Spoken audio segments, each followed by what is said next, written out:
Movie की starting एक carnival से होती है जो कि एक बीच पर थी। कुछ देर बाद वहां कोरोलाइन नाम की एक लड़की आती है और वहां एक आदमी से किसी हम्प्टी का पता पूछती है, जिस पर वो आदमी एक बार का पता बताता है जहां जिनी नाम की एक लेडी वेट्रेस का काम करती है। कोरोलाइन जब वहां जाती है तब वो जिनी को देखकर थोड़ी हैरान होती है। ऐसा इसलिए था क्योंकि हम्प्टी कोरोलाइन का डैड होता है और जिनी उसकी स्टेप मॉम। जिनी उसे घर ले जाती है जहां वो अपने बेटे रिची के बारे में बताती है। असल में रिची हम्प्टी का स्टेपसन होता है।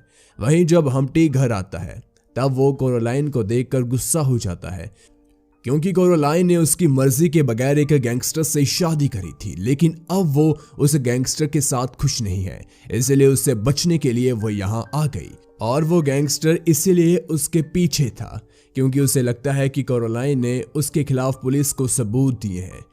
वहीं कुछ देर बाद जब हम्प्टी का गुस्सा कम होता है तब वो कहता है कि वो कोरोलाइन को काफी मिस कर रहा था। साथ ही वो कोरोलाइन को अपने घर रखने के लिए मान जाता है, मगर इससे जिनी को दिक्कत थी। उसी रात सोते वक्त जिनी हम्प्टी से कहती है वो कोरोलाइन को इस घर में क्यों रख रहा है, जिस पर हम्प्टी कहता है कि वो उसकी बेटी है और जब तक वो अपने पैरों पर खड़ी नहीं होती तब तक वो यही रहकर पढ़ाई करेगी और वो अपना खर्चा भी खुद ही उठाएगी। इस पर जिनी मान जाती है। वही अगले दिन हम रिची जो कि जिनी का बेटा है उसे थिएटर में देखते हैं। वो उस वक्त मूवी देख रहा था। तभी जिनी वहां आती है और उससे कहती है कि तुम आज भी स्कूल क्यों नहीं गए। असल में रिची काफी शैतान बच्चा था। वो कभी स्कूल नहीं जाता था, उसकी बजाय वो हम्प्टी के पॉकेट से पैसे चुराकर मूवी देखने आता था। साथ ही उसमें एक बुरी आदत थी कि वो जब भी गुस्सा होता था तब किसी न किसी चीज में आग लगा देता था और वो हम्प्टी को अपना डैड नहीं मानता था। वही घर आकर दोनों कुछ बातें करते हैं जिसके दरमियान हमें पता चलता है कि जिनी को एक्टिंग करना काफी पसंद है और वो उसी में अपना करियर बनाना चाहती थी, लेकिन हालातों की वजह से उसे वेट्रेस बनना पड़ा। साथ ही वो रिची को बताती है कि उसके रियल फादर एक ड्रमर थे और वो काफी अच्छा ड्रम बजाते थे। तभी रिची अपने फादर के बारे में पूछता है, जिस पर जिनी बताती है कि वो उन्हें छोड़कर चले गए हैं। अब वो उन्हें छोड़कर क्यों गए ये हमें मूवी के आगे पता चल जाएगा। वही मौसम खराब होने के कारण मिकी नाम का लाइफ गार्ड बीच पर मौजूद सभी लोगों को वहां से भेज देता है, मगर तभी जिनी किसी चीज के लिए परेशान होकर वहां आती है। मिकी उसे भी घर जाने का कहता है लेकिन जिनी नहीं चाहती। इसके बाद हम दोनों को एक कॉफी कैफे में देखते हैं जहां दोनों बातें कर रहे थे और तभी जिनी कहती है कि उसने पहले भी एक गलती कर दी थी लेकिन अब वो दोबारा गलती नहीं करेगी। वही रात को वो घर आकर मिरर में खुद को देखकर खुद से ही बात करती है कि वो मिकी को सब सच सच बता देगी। दरअसल जिनी एक मूडी लेडी है और वो एक दिन किसी दूसरे आदमी के साथ इंटीमेट हो गई थी। ये खबर जब उसके फर्स्ट हस्बैंड को मिली तब वो जिनी और रिची को छोड़कर चला गया था। इसी वजह से उसने हम्प्टी से शादी की ताकि वो उसके साथ अपना खर्चा निकाल सके, लेकिन उसे सेक्सुअल एक्सपीरियंस नहीं मिल रहा था और जब वो मिकी से मिली तो उसे वो पसंद आ गया। अब क्योंकि वो मूडी थी इसलिए कभी उसे ऐसा करना सही लगता है तो कभी गलत, और उसी रात वो एक ब्रिज के नीचे मिकी के साथ इंटीमेट होती है। इंटीमेट होने के बाद वो अपने बारे में सब कुछ बता देती है, जिस पर मिकी कहता है कि उसे इन सब चीज़ों से कोई दिक्कत नहीं है। इस तरह दोनों कई दिनों तक अलग अलग जगह इंटीमेट होते हैं। इसके बाद हम कोरोलाइन को देखते हैं जो कि जिनी के ही साथ उस बार में वेट्रेस का जॉब करती है और अपना खर्चा खुद निकाल कर पढ़ती भी है। इसके बावजूद हम्प्टी भी कुछ पैसे इकट्ठा करता है ताकि वो कोरोलाइन को एक अच्छे स्कूल में पढ़ा सके। अगले दिन दो लोग हम्प्टी के काम करने वाली जगह पर पहुंचकर कोरोलाइन के बारे में पूछने लगते हैं। असल में वो कोरोलाइन के हस्बैंड के आदमी थे और हम्प्टी उन्हें किसी तरह वहां से भेज देता है। वो उन्हें कहता है कि काफी सालों से उसने कोरोलाइन की शक्ल भी नहीं देखी।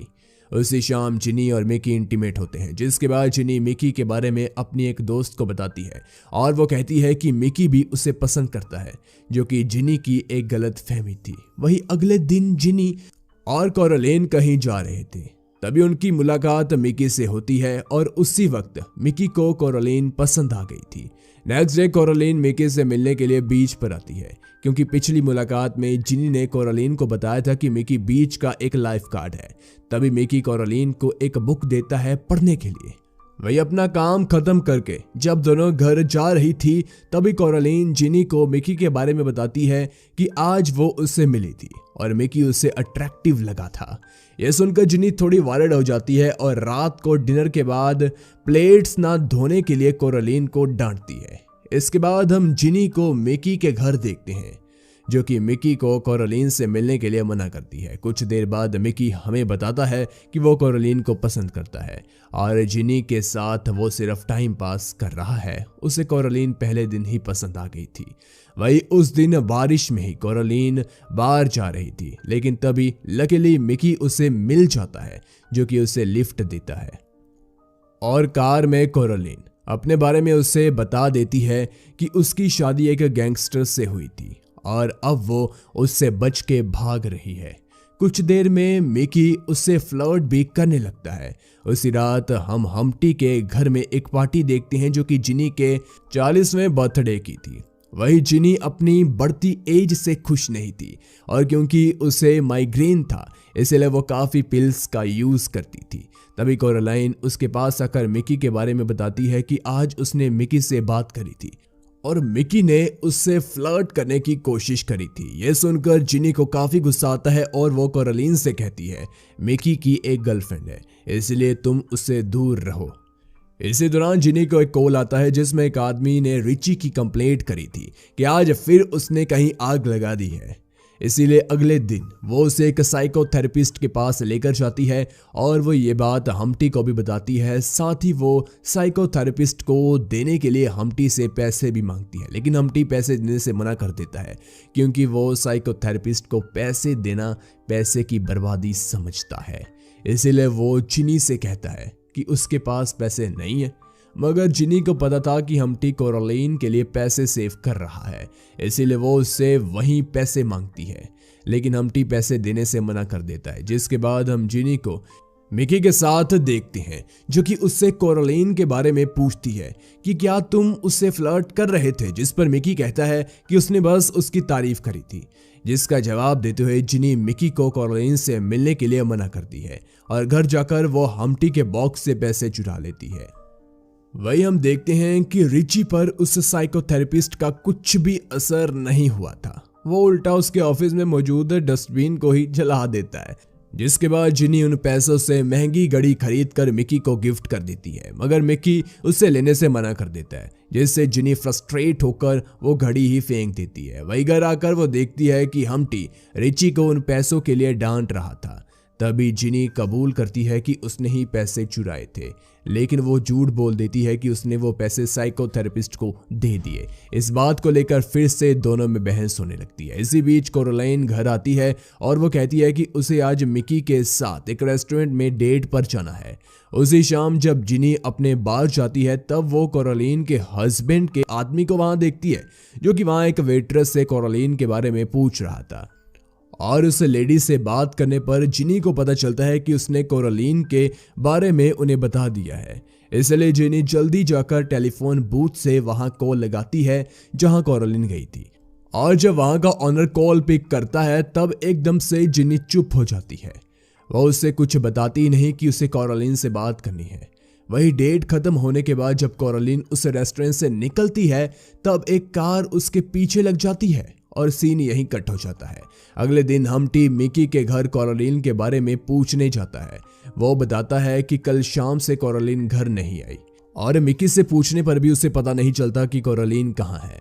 ऐसे हम्टी समझ जाता है कि उस गैंगस्टर ने कोरलीन को किडनैप करवा लिया है। वो घर आकर जिनी को ये सब बताता है और उस वक्त जिनी ऐसे बिहेव करती है जैसे उसे कोरलीन की काफी फिक्र हो। कुछ देर बाद हम्टी एक बार चला जाता है। वही घर में जिनी बिल्कुल ऐसे रेडी हो रही थी मानो वो काफी खुश हो।